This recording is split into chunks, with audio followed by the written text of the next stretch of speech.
Hi ನಮಸ್ಕಾರ. ಖುಷಿಯ ಲೋಕ ಕನ್ನಡ ವ್ಲಾಗ್ಸ್ ಯೂಟ್ಯೂಬ್ ಚಾನೆಲ್ಗೆ ನಿಮ್ಮೆಲ್ಲರಿಗೂ ಪ್ರೀತಿಯ ಸುಸ್ವಾಗತ. ಏನನ್ನು ಇಟ್ಕೊಂಡಿದ್ದೀನಿ ಅಂತ ನೋಡ್ತಾ ಇದ್ದೀರಾ, ಡಾಕ್ಟರ್ ರೆಜಿಲ್ ಅಂತ ಹೇಳಿ ಫೇಶಿಯಲ್ ಶೀಟ್ ಒಂದನ್ನು ತೊಗೊಂಡಿದ್ದೀನಿ. ಇದು ನಾನು 2ನೇ ಬಾರಿ ಯೂಸ್ ಮಾಡ್ತಾ ಇದ್ದೀನಿ. ನೀಮ್ ತೊಗೊಂಡಿದ್ದೀನಿ ಇವಾಗ ನಾನು, ಅಂದರೆ ಬೇವಿನ ಒಂದು ಅರೋಮ್ ಫ್ಲೇವರ್, ಅಂದರೆ ಅದರದ ಒಂದು ಸಾರಾಂಶ ಈ ಒಂದು ಫೇಶಿಯಲ್ ಶೀಟಲ್ಲಿದೆ. ಚೆನ್ನಾಗಿದೆ. ಡಾಕ್ಟರ್ ರೆಜಿಲ್ ಅಂತ ಹೇಳಿ.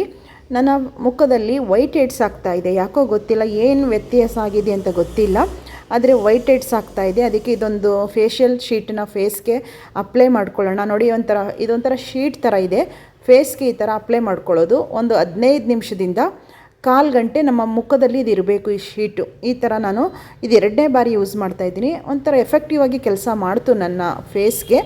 ಅದಕ್ಕೋಸ್ಕರ ನಾನು ಇವತ್ತು ಹಚ್ಕೊಳ್ತಾ ಇದ್ದೀನಿ. ಕಾಣಿಸ್ತಾ ಇದೆಯಲ್ಲ, ಒಂಥರ ಹಸಿ ಇದೆ. ಅದು ನೀಮ್ದು ತೊಗೊಂಡಿದ್ದೀನಿ ನಾನು. ತುಂಬ ಒಂದು ಫ್ರೂಟಲ್ಲಿ, ಹರ್ಬಲಲ್ಲಿ ಎಲ್ಲ ಸಿಗುತ್ತೆ. ನಾನು ನೀಮ್ ಇರುವಂತಹ ಒಂದು ಫೇಶಿಯಲ್ ಶೀಟನ್ನ ತೊಗೊಂಡಿದ್ದೀನಿ. ಅಪ್ಲೈ ಮಾಡ್ಕೊಳ್ತಾ ಇದ್ದೀನಿ. ಕಾಣಿಸ್ತಾ ಇದೆಯಲ್ಲ, ಇದನ್ನು ಫೇಸ್ಗೆ ಹಾಕ್ಕೊಂಡು 15ರಿಂದ 20 ನಿಮಿಷ ಮುಖದಲ್ಲೇ ಬಿಡಬೇಕು. ನೋಡೋಣ ಯಾವ ಥರ ರಿಸಲ್ಟ್ ಬರುತ್ತೆ ಅಂತ ಹೇಳಿ. ನಾನಿದು 2ನೇ ಬಾರಿ ಯೂಸ್ ಮಾಡ್ತಾ ಇದ್ದೀನಿ. ಮುಖದಲ್ಲಿ ಯಾಕೋ ಗೊತ್ತಿಲ್ಲ ವೈಟ್ ಹೆಡ್ಸ್ ಆಗ್ತಾಯಿದೆ, ಗುಳ್ಳೆ ಸಣ್ಣದು ವೈಟ್ ಹೆಡ್ಸ್ ಥರ ಆಗ್ತಾಯಿದೆ. ಅದಕ್ಕೋಸ್ಕರ ನಾನು ನೀಮುದನ್ನು, ಅಂದರೆ ಬೇವಿನ ಸೊಪ್ಪಿನಲ್ಲಿ ಇರುವಂಥ ಅರೋಮ ಇದೆ ಇದರಲ್ಲಿ, ಅದರದ್ದೊಂದು ಇದೆ. ಒಂದು 15 ನಿಮಿಷ ಬಿಟ್ಟು ತೆಗೆಯೋಣ ಅಂತ ಹೇಳಿ ಬಂದೆ. ಇವತ್ತು ನಮ್ಮ ಮನೆಯಲ್ಲಿ ಮೀನಿನ ಸಾರು ಮಾಡ್ತಾಯಿದ್ದೀನಿ. ಮೀನು ಸಾರು ಮತ್ತು ಫಿಶ್ ಕಬಾಬನ್ನು ಕೂಡ ಮಾಡ್ತಾಯಿದ್ದೀನಿ. ಏಕೆಂದರೆ ನಾವು ಶ್ರಾವಣ ಮಾಸದಲ್ಲಿ ಇನ್ನು ತಿನ್ನಲ್ಲ. ಈಗ ಏನು ಮಾಡಿಕೊಟ್ರೆ ಮಕ್ಕಳಿಗೆಲ್ಲ ಇನ್ನು 1 ತಿಂಗಳು ನಮ್ಮ ಮನೆಯಲ್ಲಿ ಯಾವುದೇ ಕಾರಣಕ್ಕೂ ಮಾಡಲ್ಲ. ನಾನು ತಿಳಿಸುವಂಥದ್ದು ನಿಮಗೆ ನಾನು ತುಂಬ ಬಾರಿ ಹೇಳಿದ್ದೀನಿ, ಆಹಾರಕ್ಕೂ ಭಕ್ತಿಗೂ ಖಂಡಿತ ಇಲ್ಲಿ ಸಂಬಂಧ ಇಲ್ಲ. ನಮ್ಮ ಕುಟುಂಬದ ಆಚಾರ ವಿಚಾರನೂ ಕೂಡ ನಮಗೆ ಬಹಳ ಮುಖ್ಯ ಆಗಿರುತ್ತೆ. ಭಗವಂತನ ಆರಾಧನೆ ಮಾಡ್ತೀವಿ, ಆದರೂ ಕೂಡ ನಮ್ಮ ಮನೆಯಲ್ಲಿರೋ ಪದ್ಧತಿ ಇದೆ, ನಾವು ಅದನ್ನು ಬಿಡೋದಕ್ಕಾಗಲ್ಲ. ಮೀನು ಸಾರಿಗೆ ಮಸಾಲ, ತೆಂಗಿನಕಾಯಿ ಮತ್ತು ಈರುಳ್ಳಿ, ಬೆಳ್ಳುಳ್ಳಿ, ಸ್ವಲ್ಪ ನಾನು ಶುಂಠಿನ ಹಾಕ್ಕೊಂಡಿದ್ದೀನಿ, ಟೊಮೊಟೊ, ಜೊತೆಗೆ ಸಾಂಬಾರು ಪೌಡ್ರು, ಸ್ವಲ್ಪ ಮಟನ್ ಸಾರು ಪೌಡ್ರು ಅಂತ ಬರುತ್ತೆ ನಮ್ಮಲ್ಲಿ, ಅದು ಒಂದು 4 ಲವಂಗ ಹಾಕ್ಕೊಂಡಿದ್ದೀನಿ. ಚಿಕ್ಕದಾಗಿ ಒಂದು ಚಕ್ಕೆ ಪೀಸ್ ಹಾಕ್ಕೊಂಡಿದ್ದೀನಿ. ಮೀನು ಸಾರಿಗೆ ಉಪ್ಪು ಖಾರ ಹುಳಿ ಚೆನ್ನಾಗಿರಬೇಕು, ಹಂಗಿದ್ರೆ ಮಾತ್ರನೇ ಫಿಶ್ ಸಾಂಬಾರು ಚೆನ್ನಾಗಿ ಬರುತ್ತೆ, ಟೇಸ್ಟ್ ಕೂಡ ಇರುತ್ತೆ. ನಾನು ಮಧ್ಯಾಹ್ನ ಮಾಡಿಟ್ರೆ ಸಂಜೆಗೆ ಮೀನು ಸಾರು ತುಂಬ ಚೆನ್ನಾಗಿರುತ್ತೆ. ಆದ್ದರಿಂದ ನಾನು ಬೆಳಗ್ಗೆನೇ ಮಾಡಿ ಇಟ್ಬಿಡ್ತಾ ಇದ್ದೀನಿ. ಇದು ಕಬಾಬ್ಗೆ ಶುಂಠಿ ಬೆಳ್ಳುಳ್ಳಿ ಪೇಸ್ಟು, ಜೊತೆಗೆ ಕಬಾಬ್ ಪೌಡ್ರು, ಫಿಶ್ ಕಬಾಬ್ ಪೌಡ್ರನ್ನ ತೊಗೊಂಡಿದ್ದೀನಿ. ಶುಂಠಿ ಬೆಳ್ಳುಳ್ಳಿ ಪೇಸ್ಟ್ ನಾನು ಮನೆಯಲ್ಲೇ ಮಾಡ್ಕೊಂಡಿದ್ದೀನಿ. ನಾನು ಯಾವತ್ತೂ ಕೂಡ ಶುಂಠಿ ಬೆಳ್ಳುಳ್ಳಿ ಪೇಸ್ಟ್ ಮಾಡಿದ್ರೆ ಸ್ವಲ್ಪ ಬೆಳ್ಳುಳ್ಳಿ ಹೆಚ್ಚಿಗೆ ಹಾಕ್ಕೊಳ್ತೀನಿ, ಶುಂಠಿನ ಕಡಿಮೆ ಹಾಕ್ಕೊಳ್ತೀನಿ. ನಾನಿಲ್ಲಿ ಮೊಟ್ಟೆನ ಹಾಕ್ಕೊಳ್ತಾ ಇದ್ದೀನಿ. ಹಾಕ್ಕೊಂಡು ಇಲ್ಲಿ ಉಪ್ಪು ಖಾರ ಏನೂ ಸೇರಿಸೋ ಹಾಗಿಲ್ಲ. ನಾನಿಲ್ಲಿ ಒಂದು ಸ್ವಲ್ಪ ಬ್ಲ್ಯಾಕ್ ಪೆಪ್ಪರ್ ಪೌಡ್ರನ್ನ ಕೂಡ ಹಾಕ್ಕೊಳ್ತಾ ಇದ್ದೀನಿ. ಫ್ಲೇವರು ಟೇಸ್ಟು ಕೂಡ ಚೆನ್ನಾಗಿರುತ್ತೆ. ಇದನ್ನು ಗಟ್ಟಿಯಾಗಿ ಕಲಿಸ್ಕೋಬೇಕು ಕಬಾಬ್ಗೆ. ಇದು ಫಿಶ್ ಕಬಾಬ್ಗೆ ನಾನು ಕಲಿಸ್ತಾ ಇರುವಂಥದ್ದು. ಮೀನು ತುಂಬಾ ಒಳ್ಳೆಯದು. ನಾನು ಹುಳಿಗೋಸ್ಕರ ವಿನಿಗರ್ನ ಯೂಸ್ ಮಾಡ್ತಾಯಿದ್ದೀನಿ. ಅದನ್ನು ಹಾಕಿ ಚೆನ್ನಾಗಿ ಗಟ್ಟಿಗೆ ಕಲಿಸ್ಕೊಳ್ತಾ ಇದ್ದೀನಿ.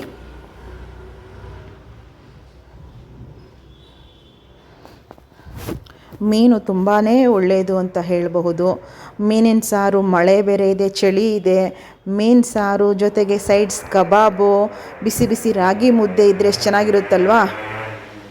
ಸ್ವಲ್ಪ ಗಟ್ಟಿ ಆಯಿತು. ನಾನು ಅದಕ್ಕೋಸ್ಕರ ಇನ್ನೊಂದು ಮೊಟ್ಟೆನ ಹಾಕ್ಕೊಳ್ತಾ ಇದ್ದೀನಿ. ಹಾಕ್ಕೊಂಡು ಚೆನ್ನಾಗಿ ಕಲಿಸ್ಕೊಳ್ತಾ ಇದ್ದೀನಿ. ನಾನ್ ವೆಜ್ ರೆಸಿಪಿನ ನೋಡದೇ ಇರುವಂಥವರು ಖಂಡಿತ ಸ್ಕಿಪ್ ಮಾಡಿ, ನೋಡುವಂಥವರು ಖಂಡಿತ ನೋಡಿ. ನಿಮ್ಮ ಪ್ರೀತಿಯ ಸಪೋರ್ಟ್ ಚಾನಲ್ ಮೇಲೆ ಇರಲಿ. ನೋಡಿ, ಈಗ ನಾನು ಚೆನ್ನಾಗಿ ಕಬಾಬ್ ಪೌಡ್ರನ್ನ ಶುಂಠಿ ಬೆಳ್ಳುಳ್ಳಿ ಪೇಸ್ಟೊಂದಿಗೆ ವಿನಿಗರ್ನ ತೊಗೊಂಡಿದ್ದೀನಿ ಹುಳಿಗೋಸ್ಕರ. ಅದನ್ನು ಹಾಕಿ ಚೆನ್ನಾಗಿ ಕಬಾಬ್ಗೆ ಮೀನನ್ನು ಕಲಸಿಡ್ತಾ ಇದ್ದೀನಿ. ಚೆನ್ನಾಗಿ ಕಲಿಸ್ಬಿಟ್ಟು ಉಪ್ಪು ಖಾರ ಹುಳಿಯೆಲ್ಲ ಚೆನ್ನಾಗಿ ಹಿಡಿಬೇಕಲ್ಲ, ಸಂಜೆಗೆ ಮಾಡ್ಕೊಂಡ್ರಾಯ್ತು ಅಂತ ಹೇಳಿ ನಾನು ಫ್ರಿಜ್ಜಲ್ಲಿ ಇಟ್ಬಿಡ್ತೀನಿ. ಇವಾಗ ಇದನ್ನು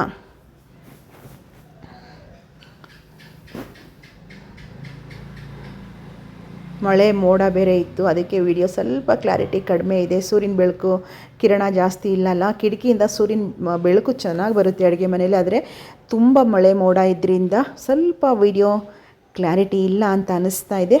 ಈ ರೀತಿ ಚೆನ್ನಾಗಿ ಕಬಾಬ್ ಏನು ಕಲಿಸ್ಕೊಂಡಿರುವಂಥ ಪೇಸ್ಟು ಮೀನೊಂದಿಗೆ ಮಿಕ್ಸ್ ಮಾಡಿ ನಾನು ಅದನ್ನು ಒಂದು ಕಡೆ ಇಟ್ಕೊಳ್ಳೋಣ. ಈಗ ನಾನು ಮೀನು ಸಾಂಬಾರಿಗೆ ಮಸಾಲ ಜಾರ್ಗೆ ಹಾಕ್ಕೊಂಡೆ ಅಲ್ವಾ, ಅದನ್ನು ಸಣ್ಣಗೆ ನುಣ್ಣಗೆ ರುಬ್ಕೋಬೇಕು.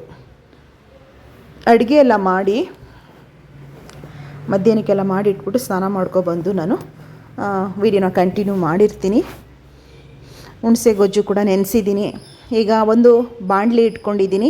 ಇದು ಸಾಂಬಾರು ಮಾಡೋದಕ್ಕೆ ಒಂದು 4 ಸ್ಪೂನಷ್ಟು ಎಣ್ಣೆನ ಹಾಕ್ಕೊಂಡಿದ್ದೀನಿ. ಸಾಸಿವೆ ಮತ್ತು ಕರಿಬೇವು ಒಗ್ಗರಣೆಗೆ ಹಾಕ್ತಾಯಿದ್ದೀನಿ. ಮೀನಿನ ಸಾರನ್ನು ತುಂಬ ರೀತಿ ನಾನು ಮಾಡ್ತೀನಿ. ಸಾಸಿವೆ ಕರಿಬೇವು ತುಂಬ ಫ್ಲೇವರ್ ಕೊಡುತ್ತೆ ಅಂತ ಹೇಳಿ ನಾನು ಹಾಕ್ಕೊಳ್ತಾ ಇದ್ದೀನಿ.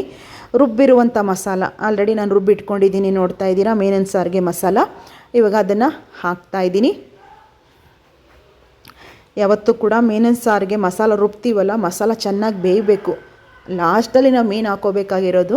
ಮಸಾಲ ಎಷ್ಟು ಚೆನ್ನಾಗಿ ನೀವು ಬೇಯಿಸ್ತೀರೋ ಅಷ್ಟು ಸಾಂಬಾರು ಚೆನ್ನಾಗಿರುತ್ತೆ.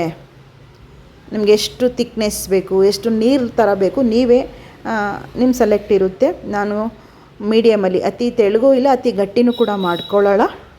ನೋಡಿ ಇವಾಗ ಚೆನ್ನಾಗಿ ಸ್ವಲ್ಪ ಮಿಕ್ಸಿ ಜಾರು ಕೂಡ ತೊಳೆದು ನಾನು ನೀರನ್ನು ಹಾಕಿದ್ದೀನಿ. ಹುಣಸೆ ಗೊಜ್ಜು, ನೆನೆಸಿರುವಂಥ ಹುಣಸೆ ಗೊಜ್ಜನ್ನು ಕೂಡ ಹಾಕ್ತಾಯಿದ್ದೀನಿ. ಈ ಸಂದರ್ಭದಲ್ಲಿ ಚೆನ್ನಾಗಿ ಬೇಯೋದಕ್ಕೆ ಬಿಡೋಣ. ಹಸಿ ವಾಸನೆ ಹೋಗೋವರೆಗೂ ಕೂಡ ಚೆನ್ನಾಗಿ ಕುದಿಸ್ಬೇಕು. ಮೀನಿನ ಸಾರು ಚೆನ್ನಾಗಿ ಬೇಯಬೇಕು. ಮೀನು ಹಾಕಿದ್ಮೇಲೆ ಬೇಯಿಸೋದಲ್ಲ, ಮುಂಚಿತವಾಗಿ ಮಸಾಲನ ಚೆನ್ನಾಗಿ ಬೇಯಿಸ್ಕೋಬೇಕು. ಆವಾಗ ಒಳ್ಳೆ ಫ್ಲೇವರ್ ಇರುತ್ತೆ. ಮೀನಿನ ಹುಳಿ ಅಂತಲೇ ಹೇಳ್ತೀವಿ. ಅದು ಚೆನ್ನಾಗಿ ಕುದ್ದಷ್ಟು ಉಪ್ಪು ಖಾರ ಹುಳಿ ಯಾವತ್ತೂ ಕೂಡ ಮೀನಿನ ಸಾರಿಗೆ ಮುಂದೆ ಇರಬೇಕು ಅಂತ ಹೇಳ್ತಾರೆ. ಆದ್ದರಿಂದ ನಮ್ಮ ಮನೆಯವ್ರಿಗೆ ಫೇವ್ರೇಟು, ಅವ್ರಿಗೋಸ್ಕರನೇ ನಾನು ಮೀನು ಸಾರು ಇವತ್ತು ಮಾಡ್ತಾ ಇರುವಂಥದ್ದು. ಇನ್ನು ಶ್ರಾವಣ ಬಂತು, ಇನ್ನೊಂದು ತಿಂಗಳು ಮನೆಯಲ್ಲಿ ಒಂದು ಮೊಟ್ಟೆನೂ ಕೂಡ ನಾವು ಬೇಯಿಸೋದಿಲ್ಲ. ಅದಕ್ಕೋಸ್ಕರ ಆಲ್ಮೋಸ್ಟ್ ಸಂಡೇ ತಿಂತಾರೆ ಎಲ್ಲರೂ. ನಮ್ಮ ಮನೇಲಿ ಸಂಡೇ ನಾವು ನಾನ್ ವೆಜ್ ಮಾಡಲ್ಲ. ಮಾಡಿದ್ರೆ ಮಂಗಳವಾರ ಇಲ್ಲ ಶುಕ್ರವಾರ ಮಾಡುವಂಥದ್ದು. ಇವಾಗ ಮಸಾಲ ಕೂಡ ಚೆನ್ನಾಗಿ ಬೇಯ್ತಾ ಇರೋದು ನಿಮಗೆ ಕಾಣಿಸ್ತಾ ಇದೆ. ಉಪ್ಪನ್ನು ಕೂಡ ಹಾಕೋಬೇಕು, ಚೆನ್ನಾಗಿ ಬೇಯಿಸಬೇಕು. ಹಸಿ ವಾಸನೆ ಹೋಗೋವರೆಗೂ ಕೂಡ ಮಸಾಲನ ಚೆನ್ನಾಗಿ ಬೇಯಿಸುವಂಥದ್ದನ್ನು ಮಾಡ್ಕೋಬೇಕು. ಡಯಟ್ ಮಾಡೋರಿಗೆ ಮೀನಿನ ಸಾರು ಮತ್ತು ನಾಟಿ ಕೋಳಿ ಸಾಂಬಾರು ಇವೆಲ್ಲ ತುಂಬಾ ಒಳ್ಳೆಯದು ಅಂತ ಹೇಳ್ಬೋದು.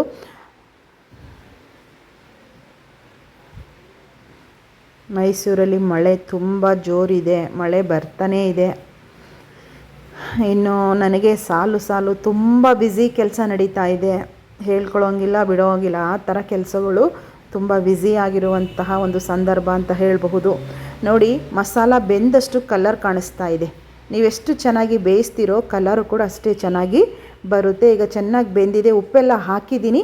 ಈಗ ನಾನು ಮೀನನ್ನು ತೊಳೆದು ತುಂಬ ಬಾರಿ ಒಂದು 3-4 ಸಲ ತೊಳೆದಿದ್ದೀನಿ. ನಾನು ತೊಳೆದಿರುವಂಥ ಮೀನನ್ನು ನಾನಿವಾಗ ಕುದೀತಾ ಇರುವಂಥ ಮಸಾಲೆಗೆ ಹಾಕ್ತಾಯಿದ್ದೀನಿ. ಕಾಣಿಸ್ತಾ ಇದೆಯಲ್ಲ, ಈಗ ಚೆನ್ನಾಗಿ ಮಸಾಲ ಬೆಂದಿದೆ, ಉಪ್ಪು ಖಾರ ಎಲ್ಲ ಚೆನ್ನಾಗಿ ಬೆಂದಿರೋದ್ರಿಂದ ಈಗ ನಾನು ಕಟ್ ಮಾಡಿರುವಂಥ ಮೀನಿನ ತುಂಡುಗಳನ್ನ ನಾನು ಸಾಂಬಾರೊಳಗಡೆ ಹಾಕ್ತಾಯಿದ್ದೀನಿ. ಎಲ್ಲ ಹಾಕಿ 1-2 ಕುದಿಸಿದ್ರೆ ಸಾಕು.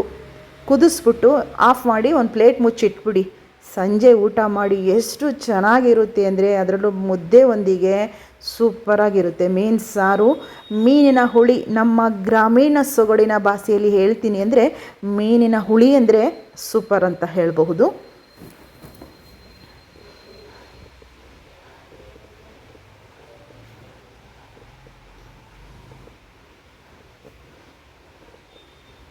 ಕುದಿಬೇಕು ಚೆನ್ನಾಗಿ. ಸುತ್ತ ಒಂದು ಕುದ್ರೆ ಸಾಕು, ಮೀನು ಬೇಗ ಬೆಂದುಬಿಡುತ್ತೆ.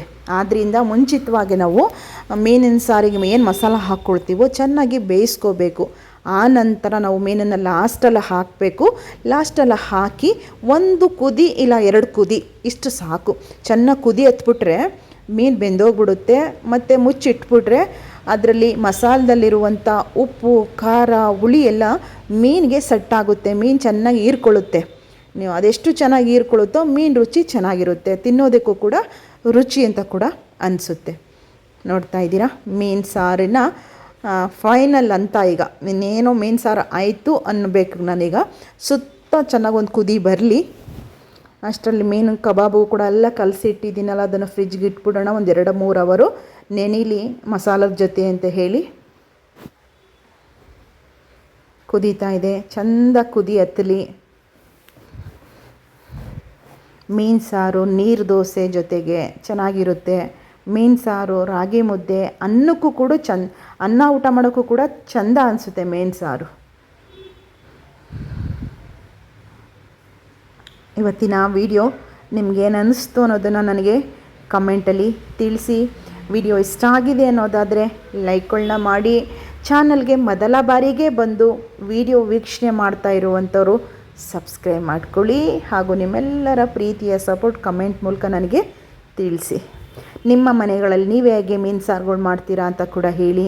ಕೆಲವು ಮೀನು ಸಾರು ಡಿಫ್ರೆಂಟಾಗಿ ಕೂಡ ಮಾಡಬಹುದು. ಬೂತಾಯಿ ಮೀನು ಅಂತ ಹೇಳ್ತಾರೆ, ಮತ್ತಿ ಮೀನು ಅಂತ ಹೇಳ್ತಾರೆ.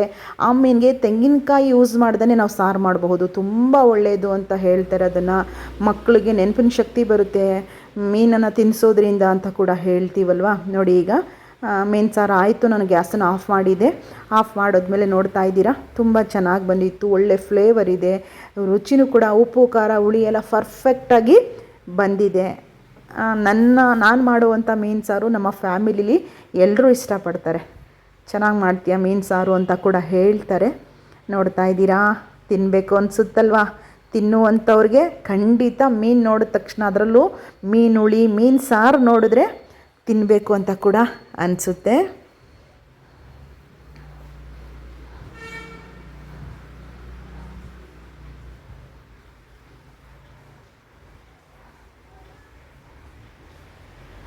ಈಗ ಕಬಾಬು 2 ಫಿಶ್ ಕಬಾಬ್ ಹಾಕೋಣ ಬನ್ನಿ. ಬಾಣಲಿನ ಇಟ್ಕೊಳ್ತಾ ಇದ್ದೀನಿ. ಬಾಣಲಿ ಬಿಸಿ ಆದಮೇಲೆ ಎಷ್ಟು ಎಣ್ಣೆ ಬೇಕೋ ಅಷ್ಟು ಎಣ್ಣೆನ ಹಾಕ್ಕೊಳ್ಳೋಣ. ಕಬಾಬ್ ಆಗಲಿ, ಈ ಫಿಶ್ ಕಬಾಬ್ ಆಗಲಿ, ಚಿಕನ್ ಕಬಾಬ್ ಆಗಲಿ ಜಾಸ್ತಿ ಬಾಣಲಿಲಿ ಎಣ್ಣೆ ಬಿಟ್ಕೋಬಾರ್ದು.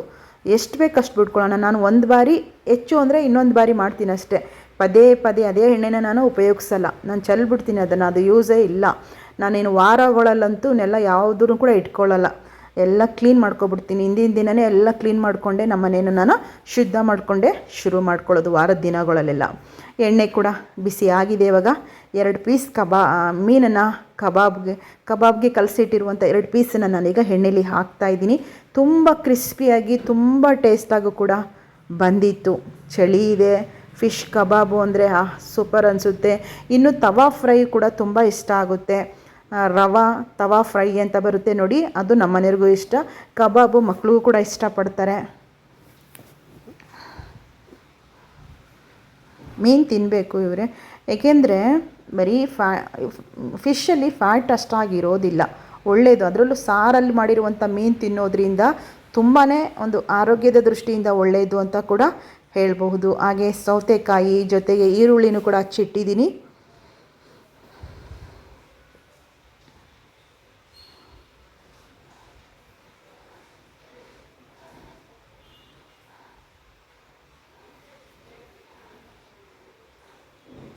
ಹಾಗೆ ಚಿಕ್ಕದಾಗಿ ಒಂದು ರಾಗಿ ಮುದ್ದೆ ಮಾಡೋಣ ಅಂತ ಹೇಳಿ ಪಕ್ಕದಲ್ಲಿ ಒಂದು ಪಾತ್ರೆನ ಇಡ್ತಾ ಇದ್ದೀನಿ.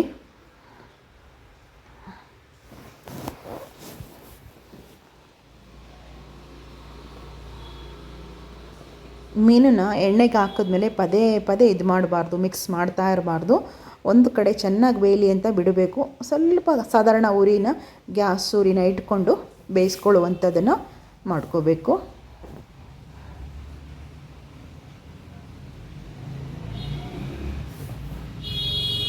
ಘಮ ಅಂತಾಯಿತು ಮನೆಯೆಲ್ಲ. ಫಿಶ್ ಕಬಾಬು ಸ್ಮೆಲ್ಲು, ಅರೋಮಾ, ಫ್ಲೇವರು ತುಂಬ ಚೆನ್ನಾಗಿ ಬರ್ತಾಯಿತ್ತು. ಈಗ ಆಗಿದೆ, ಬನ್ನಿ ತಗೊಳ್ತಾ ಇದ್ದೀನಿ. ಇವಾಗ ಗ್ಯಾಸನ್ನು ಆಫ್ ಮಾಡೋಣ.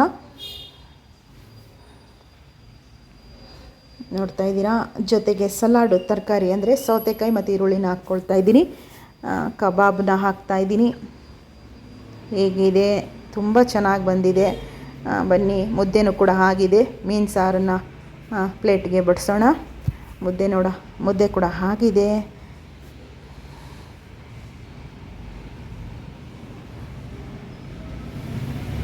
ಮೀನು ಸಾಂಬಾರು ಕೂಡ ತುಂಬಾ ಚೆನ್ನಾಗಿ ಬಂದಿತ್ತು, ಒಳ್ಳೆ ಟೇಸ್ಟ್ ಇತ್ತು.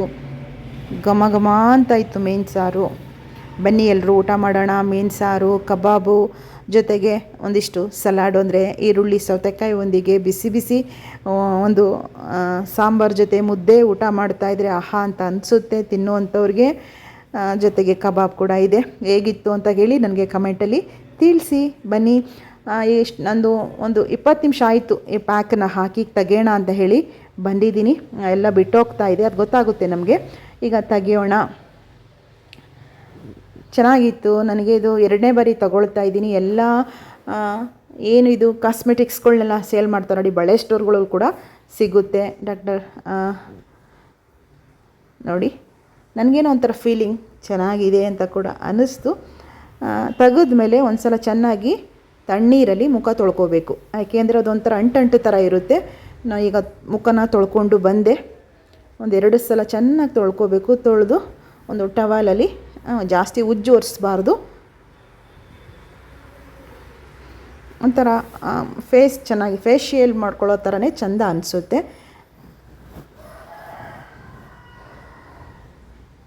ಫ್ರೂಟ್ಗಳಲ್ಲೂ ಕೂಡ ಫ್ರೂಟ್ ಫ್ಲೇವರಲ್ಲೂ ಕೂಡ ಸಿಗ್ತಾ ಇದೆ.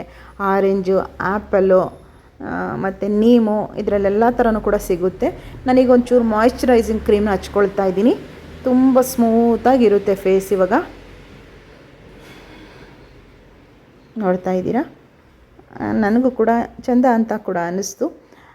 ಈಗ ಒಂದು ಬಟ್ಟನ್ನ ಹಾಕ್ಕೊಂಡು ಊಟ ಮಾಡೋಣ ಅಂತ ಹೇಳಿ ಹೋಗ್ತಾ ಇದ್ದೀನಿ. ಯಾವುದೇ ವೀಡಿಯೋ ಮಾಡೋದಿರಲಿಲ್ಲ, ಯಾವುದೇ ಮೇಕಪ್ ಇಲ್ಲ, ಸಿಂಪಲ್ಲಾಗಿ ಒಂದು ಬಟ್ಟನ್ನ ಹಚ್ಕೊಂಡು ಹೋಗ್ತಾ ಇದ್ದೀನಿ. ನೋಡಿ, ಒಂಥರ ವೈಟ್ ಹೆಡ್ಸು ಸೈಡಲ್ಲಿ ನಿಮ್ಗೆ ತೋರಿಸಿದ್ನಲ್ಲ, ಅದಕ್ಕೋಸ್ಕರ ಒಂದು ಫೇಶಿಯಲ್ ಶೀಟನ್ನ ಅಪ್ಲೈ ಮಾಡಿಕೊಂಡೆ. ಏನು ಅನ್ನಿಸ್ತು ಅನ್ನೋದನ್ನು ವಿಡಿಯೋದಲ್ಲಿ ತಿಳಿಸಿ. ಮುಂದಿನ ವ್ಲಾಗಲ್ಲಿ ಬರ್ತೀನಿ. ಎಲ್ರಿಗೂ ಬಾಯ್.